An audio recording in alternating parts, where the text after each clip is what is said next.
घंटी बजते ही दरवाज़ा खोल दिए गए थे। डॉक्टर सुभाष गर्ग चुपचाप बाहर निकल गए। सबकी तरह उनके हाथों में भी फावड़ा टोकरी थमा दिए गए थे। सुभाष ने हैरत से अपने हाथों को देखा, जिनमें कल तक सिरिंज और ऑपरेशन के पतले नाजुक औजार होते थे, अब उनमें फावड़ा और कुदाल थमा दी गई। क्यों डॉक्टर, उठा तो पा रहे हो ना? एक कैदी ने मस्खरी की।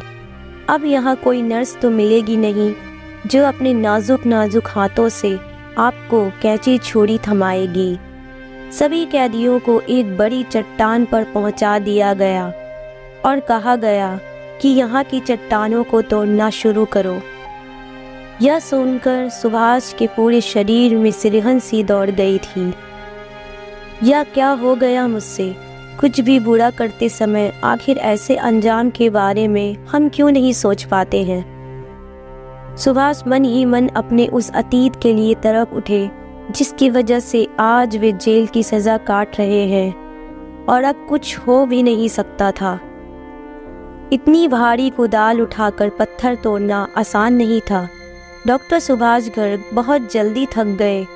पहले पत्थर तोड़ना, फिर उन्हें फावड़े की मदद से तसले में डालना। कुदाल की 4 चोटों में ही उनकी सांस फूल गई थी। काम रोककर वही पत्थर पर बैठकर वे सुस्ताने लगे। हरीलाल ने दूर से देखा और अपना काम रोककर वहीं आ गया। थक गए डॉक्टर? सुभाष चुप रहे। हरीलाल ने पूछा, क्यों मारा था पत्नी को? मैंने नहीं मारा। तो मरवाया होगा, हरीलाल ने व्यंग से कहा। डॉक्टर चुप रहे। बहुत सुंदर होगी वह जिसके लिए तुमने अपनी पत्नी को मरवाया, हीरा शरारत से बोला। तभी एक सिपाही का करकदार स्वर गूंज उठा। क्या हो रहा है? एक दिन आए हुआ नहीं कि काम चोरी शुरू हो गई, और दोनों पर एक एक बेत बरसाकर तुरंत काम करने का आदेश दिया। बेत लगते ही दर्द से तरफ उठे डॉक्टर अपनी हैसियत और हालात पर सोचकर उनकी आंखें भर आईं। चुपचाप डॉक्टर ने कुदाल उठा ली और काम में जुट गए। जैसे शाम हुई, सभी कैदी अपनी अपनी कोठरी में पहुंचा दिए गए। अपनी कोठरी में लेटे लेटे डॉक्टर सुभाष बार बार आंखें झपकाने की कोशिश कर रहे थे, पर गंदी सीलन भरी जगह और नीची छत देखकर लग रहा था जैसे वह अभी सिर पर टपकने ही वाली है। 2 दिन पहले एक रिपोर्टर उनका इंटरव्यू लेने आई थी। उसने प्रश्न किया था, अपने प्यार को पाने के लिए क्या पत्नी का कत्ल जरूरी था? आप तलाक भी तो ले सकते थे।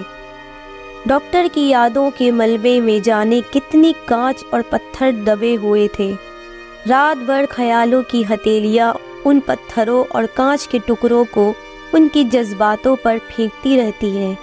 काश वे उत्तर दे पाते कि इतने बड़े बड़े बच्चों की माँ और अमीर बाप की उस बेटी को तलाक देना कितना कठिन था। सुभाष गर्ग जिस साल डॉक्टरी की डिग्री लेकर घर पहुंचे थे, उसी साल 6 माह के भीतर ही वीना पत्नी बनकर उनके जीवन में आ गई थी। वीना बहुत सुंदर तो नहीं पर आकर्षक जरूर थी। बड़े बाप की इकलौती संतान थी वह।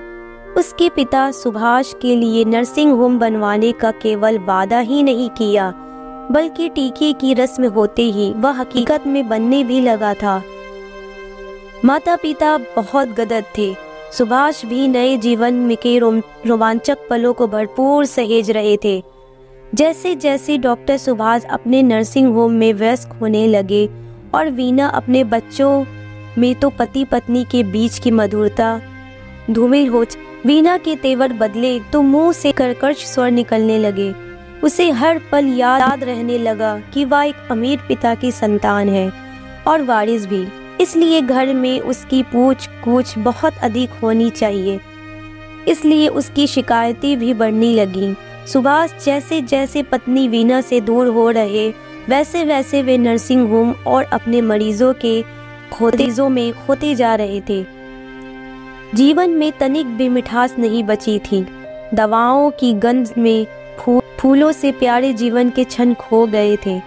याद करते करते जाने कब डॉक्टर सुभाष को नींद ने आ गया। खाने की थाली लेकर जब डॉक्टर सुभाष कैदियों की लाइन में लगते तो अपने नर्सिंग होम पर लगी मरीजों की लाइन उन्हें याद आने लगती। वह लाइन शहर में उनकी लोकप्रियता का एहसास कराती थी, जबकि यह लाइन किसी भिखारी का एहसास दिलाती है। डॉक्टर सुभाष को उस पत्रकार महिला का प्रश्न याद आ गया। क्या सचमुच समस्या इतनी बड़ी थी? क्या और कोई राह नहीं था? खाना खाते समय लगभग वे रोते रहते। अपने घर की वह शानदार डाइनिंग टेबल उन्हें याद आने लगती। बस वही तो कुछ पल थे जिसमें पूरा परिवार एक साथ बैठकर खाना खाता था। हालांकि यह नियम वीना ने ही बनाया था। वीना का नाम व चेहरा दिमाग में आते ही डॉक्टर सुभाष फिर पुरानी यादों में खो से गए। उस साल बड़ा बेटा पुनीत इंजीनियरिंग पढ़ने IIT रुड़की गया था और छोटा भी मेडिकल के लिए चुन लिया गया था। इधर नर्सिंग होम में पहले से और अधिक काम बढ़ गया तो डॉक्टर सुभाष दोपहर में घर कम आने लगे। रोज की तरह उस दिन भी घर से उनका टिफिन नर्सिंग होम आ गया था और उनके सामने प्लेट रखकर चपरासी ने सलाद निकाला था। तभी तीव्र सुगंध का झोंका लिए 30 वर्ष की एक युवती ने कमरे में प्रवेश किया। सॉरी सर, आपको डिस्टर्ब किया। डॉक्टर सुभाष ने गर्दन उठाई तो आंखें खुली की खुली रह गई। मन में ख्याल आया कि इतना सौंदर्य कहाँ से मिल जाता है किसी को। सर, मैं डॉक्टर सुहानी, मुझे आपके पास डॉक्टर रावत ने भेजा है कि तुरंत आपसे मिलूं। एक सांस में बोलकर युवती अपना पसीना पोंछने लगी। सुभाष मुस्कुरा दिए। आइए बैठिए। नो सर, आप कहे तो मैं थोड़ी देर में आती हूँ।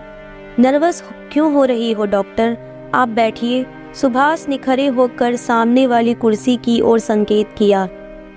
सुहानी डरती हुई कुर्सी पर बैठ गई। डॉक्टर सुभाष ने चपरासी को इशारा किया तो उसने दूसरी प्लेट सुहानी की तरफ रख दी। नो सर, मैं दोपहर में पूरा खाना नहीं खाती हूँ, आप सलाद लीजिए।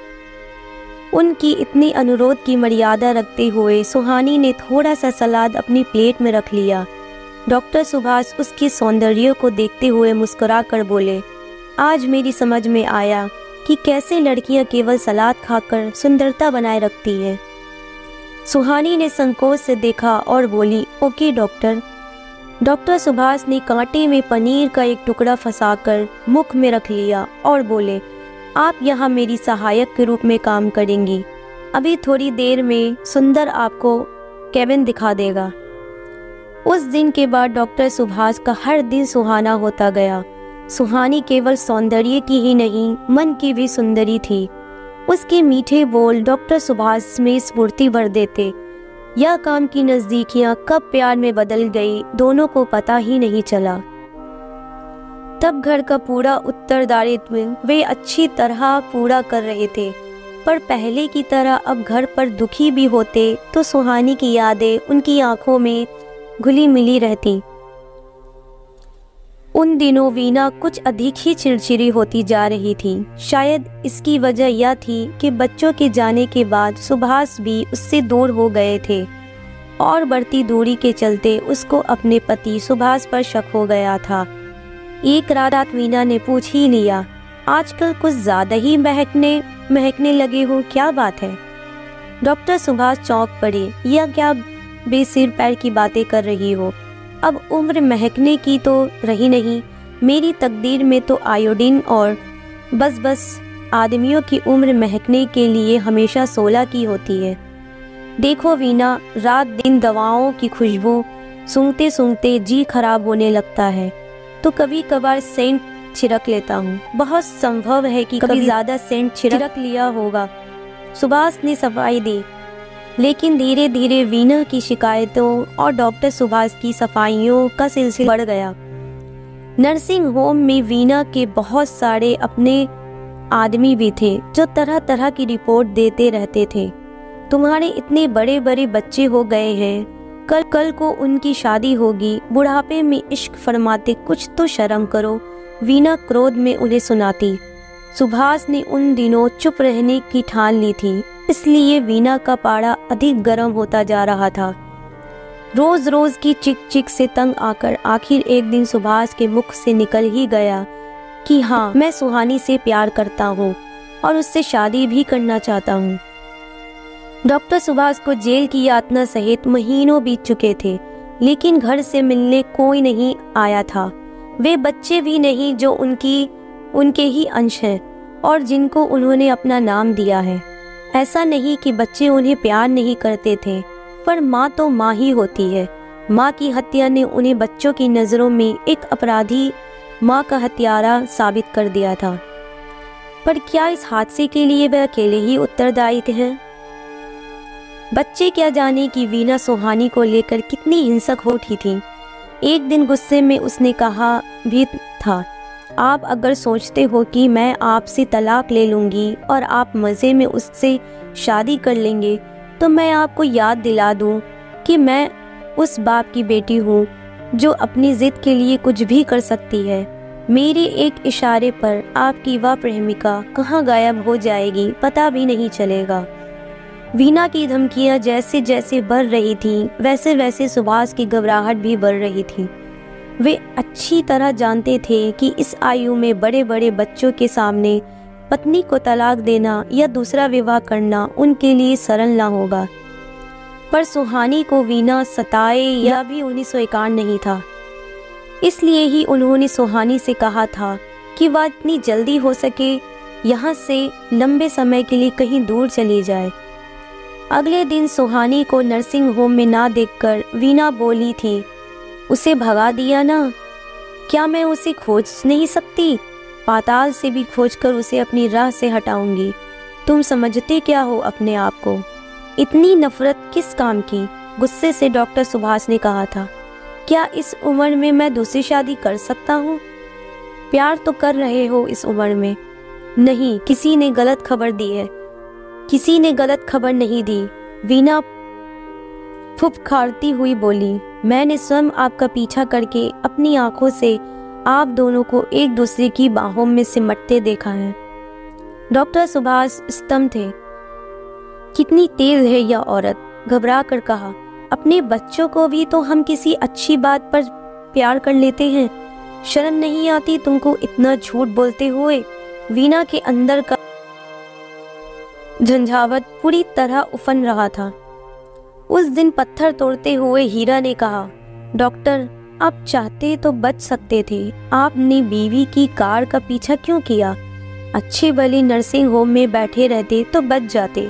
मैं बहुत डरा हुआ था क्योंकि वीना के पिता के आदमी उसकी सुरक्षा में लगे हुए थे। शायद हत्या की सुपारी लेने वाला अपना काम न कर पाता। हीरा सहानुभूति पाकर डॉक्टर सुभाष ने भी बोल दिया, उसके आदमी चारों तरफ सुरक्षा में फैले रहते हैं, तभी तो आप आसानी से अंदर हैं। शायद हीरा लाल ठीक कह रहा था। वे क्या करते? जो कुछ भी हुआ वह सोची समझी योजना का हिस्सा नहीं था। वह सब कुछ केवल सुहानी को बचाने की जिद से हो गया। शायद उनसे बचकानी हरकत हो गई।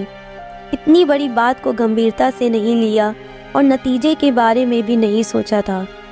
उन्हें लगा कि वीना सुहानी के घर की तरफ जा रही है और बिना समय गंवाए उन्होंने वीना पर गोली चला दी। सुहानी तो बच गई, मगर वीना के पिता का कुछ भरोसा नहीं। केवल उन्हें सलाखों के पीछे भेजकर वे संतुष्ट होने वाली नहीं है। सुभाष के जीवन से तो सब कुछ छीन गया, पत्नी भी और प्रेमिका भी। वह 15 अगस्त का दिन था जब कैदियों को सुबह झंडा फहराते समय राष्ट्रगान गाना था। फिर सबको बूंदी पे लड्डू दिए गए थे। सुभाष अपना लड्डू खाने का प्रयत्न कर ही रहे थे कि हीरा लाल ने जल्दी से आकर उनकी कान से कुछ मुख सटा दिए और कहा, अभी अभी इंस्पेक्टर के कमरे से सुनकर आया हूँ।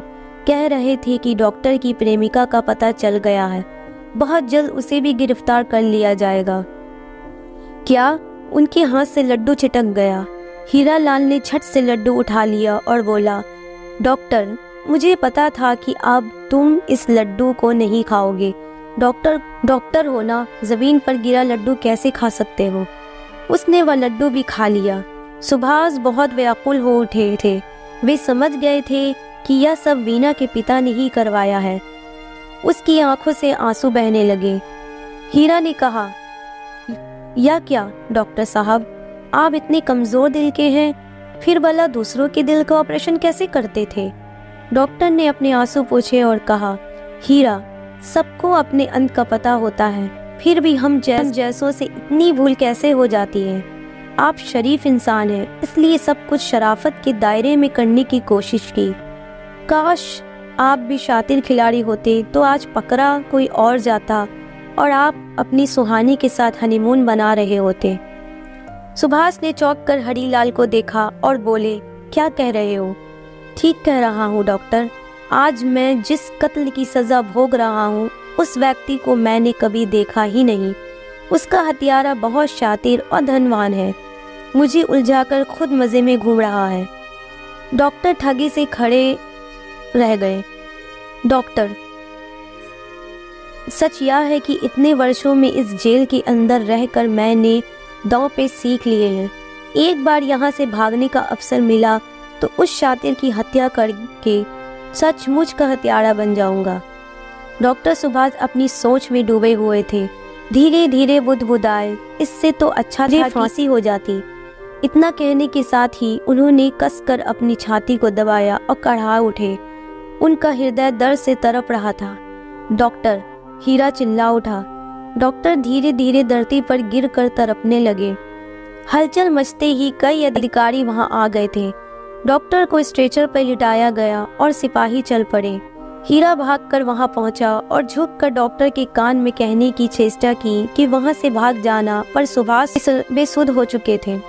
हीरा मन महसूस कर उन्हें जाता देखता रहा। सुभाष की बंद आंखों के सामने बहुत से चेहरे घूम रहे थे।